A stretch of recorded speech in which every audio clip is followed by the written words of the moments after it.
ഈ നാടിൻ്റെ ഹൃദയത്തെ സാന്ത്വനം നൽകി ഉണർത്തുന്ന വളരെ ശ്രദ്ധേയമായ, എല്ലാവരുടെയും മനം കുളിർപ്പിക്കുന്ന, മനുഷ്യത്വത്തിൻ്റെ ഗീതങ്ങൾ ഉറക്കെ പാടുന്ന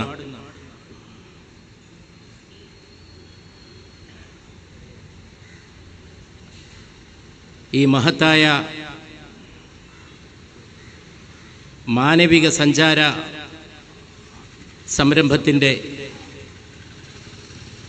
സമ്മേളനത്തിൽ ആധ്യക്ഷ്യം നിർവഹിച്ചുകൊണ്ടിരിക്കുന്ന സമാദരണീയനായ സ്നേഹനിധിയായ സയ്യിദ് ഖലീൽ തങ്ങൾ അവർകളെ, ഈ മഹത്തായ സംരംഭത്തിന് നേതൃത്വം നൽകിക്കൊണ്ട് കാലത്തിൻ്റെ ദൗത്യം ഏറ്റെടുത്ത പണ്ഡിതവര്യനായ, സക്രിയനായ പണ്ഡിതവര്യനായ എൻ്റെ അഭിമന്യ സുഹൃത്ത് ഡോക്ടർ അബ്ദുൽ ഹക്കീം അസ്ഹരി സാഹിബ് അവർകളെ, വേദിയിലുള്ള എല്ലാവരും വളരെ പ്രധാനപ്പെട്ടവരാണ്, സദസ്സിലുള്ളവരും ആദരണീയരാണ്. എല്ലാവരുടെയും പേരെടുത്ത് പറഞ്ഞ് അഭിസംബോധന ചെയ്യണമെന്ന് എൻ്റെ മര്യാദ എന്നോട് പറയുന്നുണ്ടെങ്കിലും ഇവിടെ സമയം വളരെ വളരെ പ്രധാനമായതുകൊണ്ടും പരിമിതമായതുകൊണ്ടും വളരെ വിലപ്പെട്ട പ്രഭാഷണങ്ങൾ, ഉദ്ബോധനങ്ങൾക്ക് വേണ്ടി കാത്തിരിക്കുന്ന സദസ്സായതുകൊണ്ടും വേദിയിലും സദസ്സിലുമുള്ള മഹത്തുക്കളെ, ബഹുമാന്യരായ പണ്ഡിതന്മാരെ, നേതാക്കളെ, ജനപ്രതിനിധികളെ, സുഹൃത്തുക്കളെ, സഹപ്രവർത്തകരെ, സഹോദരന്മാരെ എല്ലാവരെയും ഞാൻ ഒറ്റവാക്കിൽ സ്നേഹാദരങ്ങളോടെ ഒരിക്കൽ കൂടി അഭിവാദ്യം ചെയ്തുകൊള്ളട്ടെ. നമ്മുടെ നാട്ടിൽ പല വിധത്തിലുള്ള പരിപാടികൾ നടക്കാറുണ്ട്. പലരും നടക്കുന്നുണ്ട്, നടന്നുകൊണ്ടേയിരിക്കുന്നുണ്ട്. പക്ഷേ നമ്മുടെ സമൂഹത്തിലെ അഭിവന്ദനായ ഒരു പണ്ഡിതൻ്റെ നേതൃത്വത്തിൽ SYS സംഘടിപ്പിച്ചിട്ടുള്ള ഈ മാനവികതാ സഞ്ചാരം ഒരു ഉണർത്തുപാട്ടാണ്. ഇത് സാന്ത്വനമാണ്, ഇത് സമാശ്വാസമാണ്. ലോകമാസകലം നടക്കുന്ന മനുഷ്യത്വമില്ലാത്ത പ്രവർത്തനങ്ങൾക്കെതിരായ താക്കീതാണ്. എന്ന് വെച്ച് ഒരു ശബ്ദഘോഷവുമില്ലാതെ, ബഹളങ്ങളില്ലാതെ, ശാന്തരായി ഇതിന് നേതൃത്വം നൽകുന്ന പണ്ഡിതരുടെ നേതൃത്വത്തിൽ ഇവിടെ എത്തിച്ചേർന്ന ഈ സദസ്സിലെ മിക്കവാറും എല്ലാവരും, മഹാഭൂരിപക്ഷം വൈജ്ഞാനിക രംഗത്ത് പ്രവർത്തിക്കുന്നവരാണെന്നുള്ളതാണ് വളരെ ശ്രദ്ധേയമായിട്ടുള്ള വസ്തുത. പലരും ഗുരുനാഥന്മാരായിരിക്കും, തീർച്ചയുള്ള കാര്യമാണ്. ആ ഗുരുനാഥന്മാരാണ് മലപ്പുറം പട്ടണത്തിൻ്റെ വിരിമാറിലൂടെ പ്രിയങ്കരനായ ഡോക്ടർ അബ്ദുൽ ഹക്കീം അസ്ഹരി സാഹിബിൻ്റെ നേതൃത്വത്തിൽ ഇവിടെ എത്തിച്ചേർന്നിട്ടുള്ളത്. വിനയത്തോടെ, സ്നേഹത്തോടെ ഞാൻ നിങ്ങളെ അഭിവാദ്യം ചെയ്യുകയാണ്. ഹൃദയത്തോടെ കരുതിക്കൂട്ടി വെറുപ്പ് സൃഷ്ടിക്കാൻ, സമൂഹത്തിൽ ചേരിതിരിവുകൾ ഉണ്ടാക്കാൻ പല രീതിയിലുള്ള ശ്രമങ്ങൾ നടക്കുന്ന കാലമാണ്. അത് വിശദീകരിക്കേണ്ട പോലും ആവശ്യമില്ല. മതത്തിൻ്റെ പേരിൽ, രാഷ്ട്രീയത്തിൻ്റെ പേരിൽ, വംശത്തിൻ്റെ പേരിൽ, ഭാഷയുടെ പേരിൽ, വസ്ത്രത്തിൻ്റെ പേരിൽ, ആഹാര രീതികളുടെ പേരിൽ ഇനി എന്ത് വേണം? മനുഷ്യരിൽ ചേരിതിരിവുണ്ടാക്കുക, ഈ ഭൂമി എല്ലാവർക്കും പാർക്കാനുള്ള ഇടമാണ് എന്ന പൊതുതത്വത്തെ നിരാകരിച്ചുകൊണ്ട് നടത്തുന്ന അത്തരം വിഘടന വിഭാഗീയ പ്രവണതകൾക്കെതിരായി പണ്ഡിത സമൂഹത്തിൻ്റെ ശക്തമായിട്ടുള്ള പ്രതികരണമാണ് വാചാലമായ മൗനത്തിലൂടെ, ഞാൻ അടിവരയിട്ട് പറയുന്നു, വാചാലമായ മൗനത്തിലൂടെ ഇവിടെ നിങ്ങൾ സംഘടിപ്പിച്ചിട്ടുള്ളത്. അപരനെ ഉണ്ടാക്കാൻ ശ്രമിക്കുന്ന ഒരു കാലമാണിത്. അന്യനെ ഉണ്ടാക്കുക, എന്തെങ്കിലും ഒരു പേര് പറഞ്ഞ് അന്യനെ ഉണ്ടാക്കുക. അത് ചിലരൊക്കെ മതത്തിന്റെ പേരിൽ പറയാറുണ്ട്. മതത്തിന്റെ പേരിൽ ഇഷ്ടം പോലെ ദുരുപയോഗം നടക്കുന്നുണ്ടെന്നുള്ളത് വാസ്തവമാണ്, അനിഷേധ്യമാണ്. മതങ്ങളുടെ ദുർവ്യാഖ്യാനങ്ങൾ, മതതത്വങ്ങളെ ഓരോരോ താല്പര്യങ്ങൾക്ക് വേണ്ടി വളച്ചൊടിച്ച് വ്യാഖ്യാനിക്കുന്നവർ മതത്തിന്റെ പേരിൽ ചേരിതിരിവുകളും വിഘടനങ്ങളും ശത്രുതയും സൃഷ്ടിക്കാൻ ശ്രമിക്കുന്നു. എന്നാൽ രാഷ്ട്രീയത്തിന്റെ പേരിലും ഒട്ടും കുറവല്ല എന്ന് മാത്രമല്ല, മതവിശ്വാസികൾക്കിടയിൽ പോലും പലപ്പോഴും ചേരിതിരിവുകളും രോഷവും സൃഷ്ടിക്കുന്നതിന്റെ പിന്നിൽ പ്രവർത്തിക്കുന്നത് ജുഗുപ്സാവഹമായ ദുരുപദിഷ്ടമായ രാഷ്ട്രീയമാണ് എന്നുള്ളതും നഗ്നമായ സത്യമാണ്. അതൊക്കെ തിരിച്ചറിയേണ്ട ഒരു കാലഘട്ടത്തിലൂടെയാണ് നാം സഞ്ചരിക്കുന്നത്. അവന് ശത്രു, അവൻ ശത്രു, അയാൾ അന്യൻ, അയാൾ അന്യൻ. അങ്ങനെയുള്ള ഒരു കാലഘട്ടത്തിൽ മനുഷ്യരെ, നിങ്ങളൊരു ചീർപ്പിന്റെ പല്ല് പോലെ എന്ന് ലോകത്തോട് പ്രഖ്യാപിച്ച ഷഫീഉൽ വറ, ഖൈറുൽ വറ, താഹ റസൂലുള്ളാഹി സ്വല്ലല്ലാഹു അലൈഹി വസല്ലം, അവിടുത്തെ സന്ദേശത്തിന്റെ, അവിടുത്തെ ശരിയായിട്ടുള്ള തത്വത്തിന്റെ അടിസ്ഥാനത്തിലാണ് ഈ മഹത്തായ സംരംഭത്തിന്റെ രൂപകൽപ്പന ഉണ്ടായിട്ടുണ്ടാവുക എന്ന കാര്യത്തിൽ എനിക്ക് അശേഷം സന്ദേഹമില്ല. ഞാൻ ദീർഘമായിട്ട് സംസാരിക്കുന്നില്ല.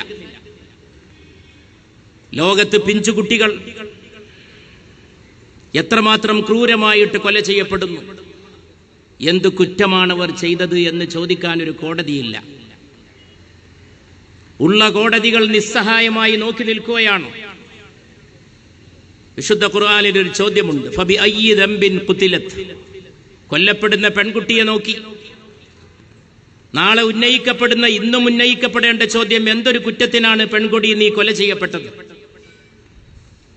ഈ ചോദ്യം ഫലസ്തീന്റെ മണ്ണിൽ പോയി ചോദിച്ചാൽ, ലോകത്തിന്റെ നാനാഭാഗങ്ങളിൽ ചോദിക്കേണ്ട പോലെ ചോദിച്ചാൽ, എന്തു കുറ്റത്തിനാണ്?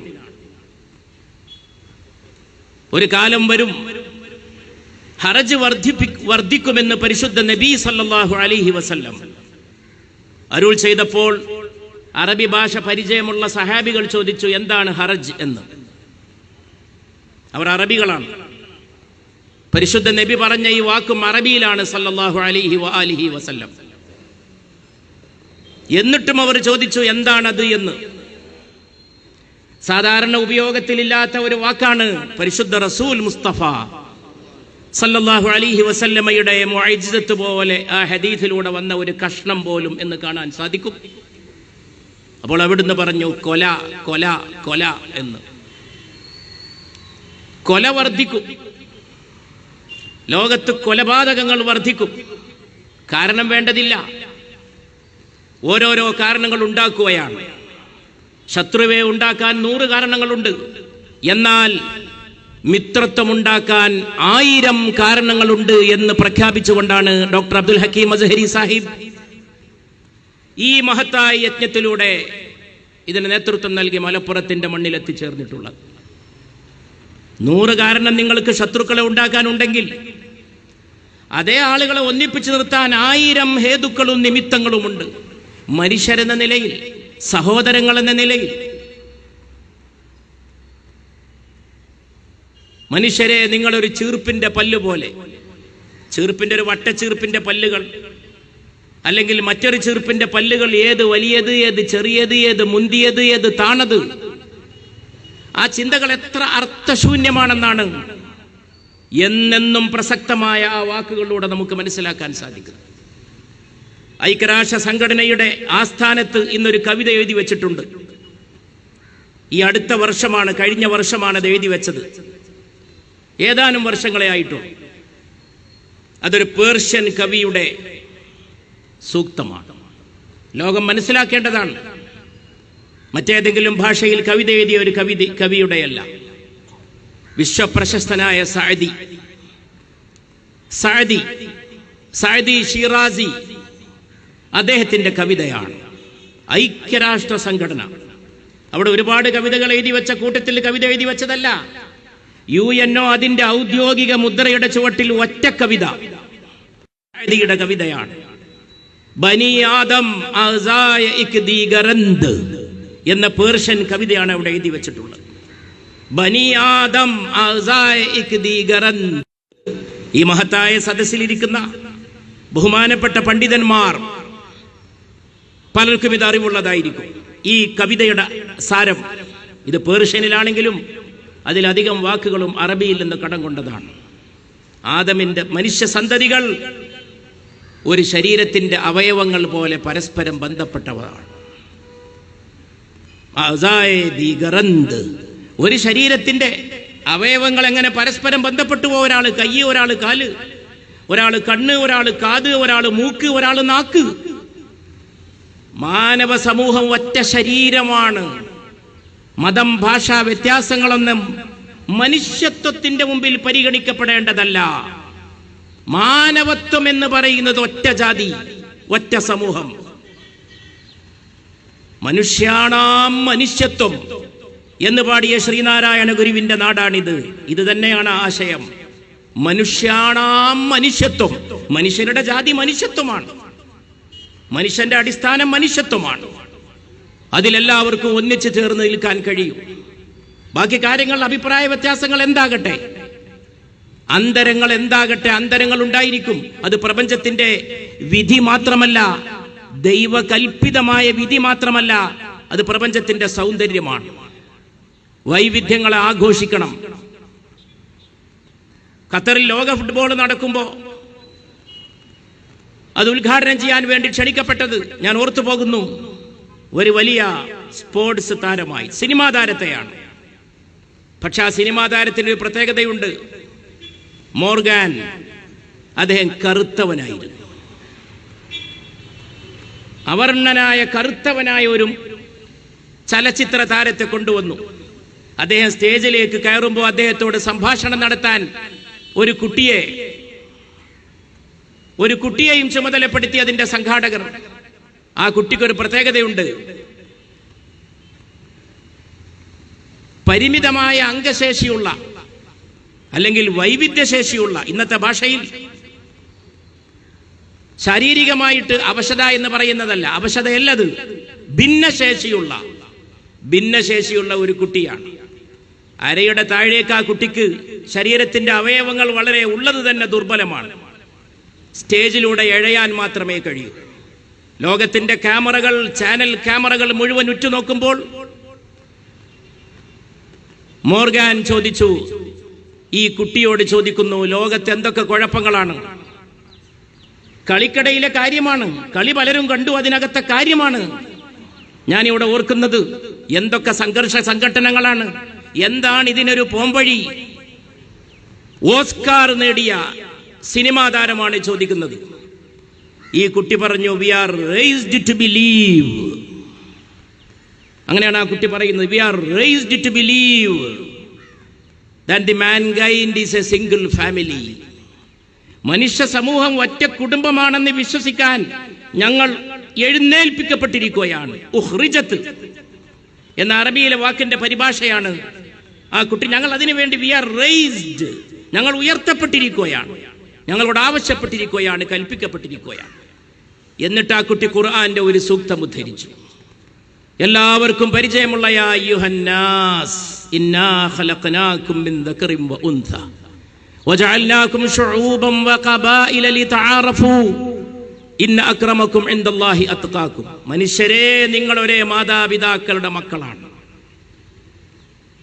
മനുഷ്യരെ, നിങ്ങൾ ഒരു തന്തക്ക് തള്ളക്ക് പിറന്നവരാണ്.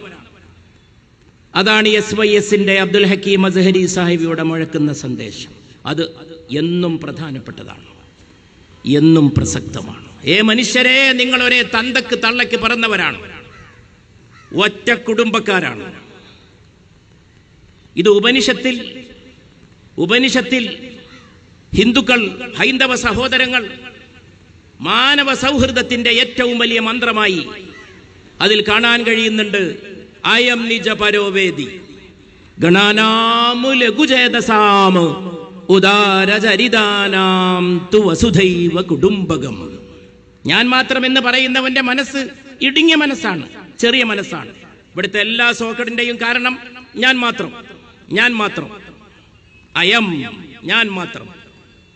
അയാളുടെ മനസ്സ് ചെറിയ മനസ്സാണ്. ഉദാരചരിതാനാം തു, വിശാലമായിട്ട് കാര്യങ്ങളെ കാണുന്നവർക്ക് വസുധൈവ കുടുംബകം. ഈ ഭൂമി ഒറ്റ തറവാടാണ്. ഇത് പാർലമെന്റിന്റെ അകത്ത് എഴുതി വെച്ചിട്ടുണ്ട്.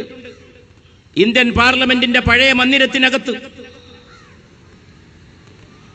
ആ പാർലമെന്റ് മന്ദിരം ഉയർത്തിപ്പിടിക്കുന്ന മതേതരത്വം നോക്കൂ. പാർലമെന്റിന്റെ പഴയ കെട്ടിടത്തിന് 2 മകുടങ്ങളാണുള്ളത്. ഒരു മകുടത്തിനകത്ത് ദേവനാഗരി ലിപിയിൽ ഇത് കൊത്തിവെച്ചിരിക്കുന്നു. മറ്റേ മകുടത്തിനകത്ത് വിശുദ്ധ ഖുർആന്റെ ഒരു സൂക്തവും കൊത്തിവെച്ചിരിക്കുന്നു. മനോഹരമായ അറബ് കയ്യെഴുത്ത് കലയിൽ ഇന്നല്ലാഹ ലാ യുഗയ്യിറു മാ ബിഖൗമിൻ ഹത്താ യുഗയ്യിറു മാ ബി അൻഫുസിഹിം. ഒരു ജനതയെയും സ്വയം അവർ മാറാതെ സർവശക്തനായ അല്ലാഹു ദൈവം പരിവർത്തിപ്പിക്കുകയില്ല. മാറ്റം ജനങ്ങളിൽ നിന്നുണ്ടാവട്ടെ, നല്ലതിനു വേണ്ടി. ജനാധിപത്യത്തിന്റെ ആസ്ഥാനത്തിൽ എഴുതി വെക്കാൻ ഏറ്റവും ഉപയുക്തമായ ഈ എളിയവൻ ഒരിക്കൽ ലോക്സഭയിൽ സംസാരിച്ചപ്പോൾ ഈ 2 സൂക്തങ്ങളും എടുത്തു ധരിക്കുകയും പാർലമെന്റിന്റെ എല്ലാ ബെഞ്ചുകളിൽ നിന്നും കക്ഷി മറന്ന് അംഗങ്ങൾ ഹർഷാരവം മുഴക്കിയതും എന്റെ ജീവിതത്തിൽ മറക്കാൻ കഴിയാത്ത ഓർമ്മയാണ്. ഇതാണ് ഇന്ത്യ, ഇതാണ് ലോകം. ആ ധാരയിലൂടെ മുന്നോട്ട് പോകണം, ഒന്നിച്ച് നിൽക്കണം. പരസ്പരം ശത്രുത അരുത്. ശത്രുക്കളാകാൻ തുടങ്ങിയാൽ അത് എവിടെ ചെന്ന് അവസാനിക്കുമെന്ന് പറയാൻ കഴിയില്ല. അതിന്റെ അനർത്ഥങ്ങൾക്കെതിരെ നമ്മൾ ജാഗ്രത ആയിരിക്കണം. പണ്ഡിതന്മാർ എന്നും ഈ വാക്കാണ് മുഴക്കിയിട്ടുള്ളത്. പണ്ഡിതന്മാർ ഒരിക്കലും കുഴപ്പത്തിന്റെയോ അരാജകത്വത്തിന്റെയോ കലാപത്തിന്റെയോ വക്താക്കളല്ല. എന്നും ശാന്തി, ധർമ്മം, അതാണ് മദ്രസകളിൽ പഠിപ്പിക്കുന്നത്. അതാണ് ഇവിടെ എവിടെയും പഠിപ്പിക്കുന്നത്. ഈ മനുഷ്യത്വവും മര്യാദയുമാണ്. എല്ലാ മതങ്ങളും അതാണ് പഠിപ്പിക്കുന്നത്. ഞാനിവിടെ ഉപനിഷത്തിന്റെ വാക്ക് ഉദ്ധരിച്ചു. ഉപനിഷത്തിൽ നിന്ന് തന്നെ വേണമെങ്കിൽ എത്രയോ ഉദ്ധരിക്കാം വേറെയും. ബൈബിളിന്റെ വാക്കുണ്ട്, ഞാനോ ശിരസ്, നിങ്ങളോ അവയവങ്ങൾ. അതുപോലെ എത്രയെത്ര വാക്കാണ്. അതൊക്കെയാണ് അടിസ്ഥാനപരമായി. അതുകൊണ്ട് മതവിശ്വാസികളെ സംബന്ധിച്ച് മാനവത്വത്തെ പുൽകാനും മതേതരത്വത്തെ അംഗീകരിക്കാനും മതത്തിന്റെ അടിസ്ഥാനത്തിൽ വെള്ളം ചേർക്കേണ്ട കാര്യമില്ല. മതത്തിന്റെ അടിസ്ഥാനങ്ങൾ മാറ്റി പറയേണ്ട കാര്യമില്ല. മതത്തിന്റെ അടിസ്ഥാനത്തിലുള്ള മനുഷ്യത്വം തന്നെയാണ് മതേതരത്വം. മതത്തെ ആഴത്തിൽ പഠിക്കുമ്പോൾ, വിലയിരുത്തുമ്പോൾ, ദുർവ്യാഖ്യാനങ്ങളുടെ കണ്ണട ധരിക്കാതെ ഏത് മതത്തെയും അതിന്റെ മൗലിക സ്രോതസ്സുകളിലൂടെ സമീപിക്കുമ്പോൾ സത്യസന്ധനായ ഒരു നിരീക്ഷകന് കാണാൻ കഴിയുന്ന പരമയാഥാർത്ഥ്യമാണിത്. അതിന് ആ അടിസ്ഥാനത്തിൽ മുന്നോട്ട് പോകുന്ന ഒരു വലിയ രക്ഷാമാർഗത്തിന് വേണ്ടി ഒന്നിച്ചു നിൽക്കാൻ നമുക്ക് സാധിക്കട്ടെ. ഈ മഹത്തായ യജ്ഞം, എല്ലാ ജില്ലകളിലും നടക്കുന്ന ഈ യജ്ഞം ഞാൻ തുടക്കത്തിൽ സൂചിപ്പിച്ച പോലെ ഒരു ഉണർത്തുപാട്ടാണ്. ആ ഉണർത്തുപാട്ടിന്റെ അടിസ്ഥാനത്തിൽ നാളെ ഇത് സമാപിക്കുമ്പോൾ മാത്രമല്ല, ഈ സന്ദേശം നിരന്തരം സമൂഹത്തിൽ എല്ലാവരും പരസ്പരം ഐക്യപ്പെട്ടുകൊണ്ട്, കെട്ടിപ്പിടിച്ചുകൊണ്ട്, പരസ്പരം അഭിവാദനം ചെയ്തുകൊണ്ട്, നമ്മൾ എന്നാണെന്ന വിചാരത്തോടുകൂടി, നാരായണ ഗുരുവിന്റെ ഭാഷയിൽ പറഞ്ഞാൽ പ്രിയം അവരന്റെ അതൻ പ്രിയം, മറ്റുള്ളവന്റെ പ്രിയമാണ് എന്റെ പ്രിയം. അവനിവനെന്നറിയുന്നതൊക്കെ ഓർത്താൽ അവനിൽ ആദിമമായ ഒരു ആത്മരൂപം. അവനിവനെന്നറിയുന്നതൊക്കെ പേര് പലതാണ്, പക്ഷേ ഓർത്താൽ ഒറ്റ അടിസ്ഥാനത്തിൽ നിന്ന് വന്നതാണ്. ആ അടിസ്ഥാനത്തിൽ മുന്നോട്ട് പോകുന്ന ഈ പരിപാടിക്കെല്ലാ അഭിവാദനങ്ങളും അർപ്പിച്ചുകൊണ്ട് ഇത്രയും മഹത്തായ ഒരു ദൗത്യമേറ്റെടുത്ത ഡോക്ടർ അബ്ദുൽ ഹക്കീം അസ്ഹരി സാഹിബിനെ പ്രത്യേകം അഭിനന്ദിച്ചുകൊണ്ട്, ഈ ശ്രമം പാഴായി പോവുകയില്ല, ഈ വാക്കുകൾ വെറുതെയായി പോവുകയില്ല. തീർച്ചയായും നാട് മുഴുവൻ ഇതിനോടൊപ്പമുണ്ട്, നാട്ടുകാർ മുഴുവനും ഇതിനോടൊപ്പമുണ്ട് എന്ന് പ്രത്യേകം അടിവരയിട്ട് പറഞ്ഞുകൊണ്ട് ഒന്നിച്ച് കൈകോർത്ത് പിടിച്ച് മുന്നോട്ട് പോകുന്ന വളരെ വളരെ കണ്ണിനിമ്പം, ഞാൻ തുടക്കത്തിൽ സൂചിപ്പിച്ച പോലെ കണ്ണിനിമ്പം നൽകുന്ന ഈ മഹത്തായ ആശയം, ഈ മഹത്തായ തത്വം, ഈ മഹത്തായ സംരംഭം ഹൃദയങ്ങളിലേക്ക് ഏറ്റെടുത്തുകൊണ്ട് എല്ലാ മനുഷ്യരും ഇതിന് കൊടുത്തിട്ടുള്ള നാമകരണം എന്തുകൊണ്ടും വളരെ വളരെ അനുയോജ്യമാണ്. മാനവികത സഞ്ചാരം, സഞ്ചരിച്ചുകൊണ്ടേയിരിക്കണം, നടന്നുകൊണ്ടേയിരിക്കണം. നടക്കുക എന്നുള്ളതിന് മലയാളത്തിൽ രണ്ടർത്ഥമുണ്ട്. ഒരാൾ തൻ്റെ കാലിൽ നടന്നു പോകുന്നതിന് നടന്നു എന്നാണ് പറയാ. ഒരു പരിപാടി നടന്നു കഴിഞ്ഞാൽ ആ പരിപാടി നടന്നു എന്നാണ് പറയാ. വേറെ എന്തെങ്കിലും സംഗതി നടന്നു കഴിഞ്ഞാൽ അത് നടന്നു എന്നാണ് പറയാ. നടന്നുകൊണ്ടേയിരിക്കണം. അത് വളരെ വളരെ വളരെ അനിവാര്യമായിട്ടുള്ള ഒരു ഓർമ്മപ്പെടുത്തലാണ്. ആ നാമകരണത്തിന്റെ അടിസ്ഥാനത്തിൽ ഈ നടത്തം തുടരട്ടെ. ഇതിനോടൊപ്പം നടക്കാൻ നാട് മുഴുവനുമുണ്ട്, ഇതിനോടൊപ്പം നടക്കാൻ നാട്ടുകാർ മുഴുവനുമുണ്ട്. യാതൊരു പക്ഷഭേദവുമില്ലാതെ ആ മഹത്തായ യജ്ഞത്തെ ഒരിക്കൽ കൂടി അഭിവാദ്യം ചെയ്തുകൊണ്ട് ബിസ്മില്ലാഹിർ റഹ്മാനിർ റഹീം, കാരുണ്യവാനായ സർവശക്തന്റെ തിരുനാമത്തിൽ വേദിയിലുള്ള പണ്ഡിതരുടെ അഭിവന്ദനായ അധ്യക്ഷൻ തങ്ങളവർകൾ മുതലുള്ള നിങ്ങളുടെ എല്ലാവരുടെയും സമ്മതത്തോടെ ഇതിന്റെ ഉദ്ഘാടനം നിർവഹിച്ചതായി അറിയിച്ച് എന്റെ എളിയ വാക്കുകൾ അവസാനം.